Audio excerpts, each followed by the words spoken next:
Il faut faire une différence entre aide juridique et les cliniques juridiques. L'aide juridique va donner des certificats du côté des droits familiales et des droits criminels, tandis que les cliniques juridiques, elles, vont plus offrir du côté des services comme assistance Ontario Travail, le programme POSH qui est au DSP, la pension du Canada invalidité, les problèmes de logement, les problèmes avec assurance emploi.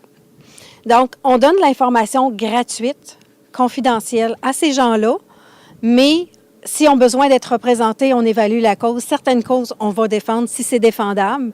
Il y a des fois que c'est des cas, malheureusement, qu'on ne peut pas. Puis, on dessert dans les deux langues.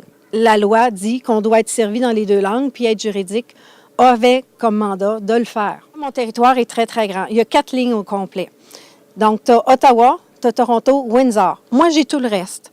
Sauf, ça part de Simcoe, aux limites du Manitoba. Par contre, Greenstone est exclu de la région parce qu'ils ont une clinique qui offre déjà des services en français. Donc, on a des ententes écrites qui disent, si jamais il y a une exception, il y a une urgence, ils ne sont pas disponibles, puis que nous, on peut l'aider, on peut le faire pour que les gens sachent que ça existe. C'est gratuit et confidentiel. C'est vraiment les deux mots les plus importants à retenir. Puis c'est quoi nos domaines de droit?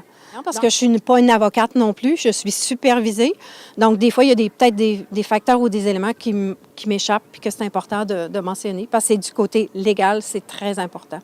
C'est en créant des partenariats, d'ailleurs, j'en ai mentionné lors de la présentation. Les partenariats nous font une force parce que tout seul, on n'est rien dans une mer. Si on est un groupe, bon, la force de frappe est plus importante. Donc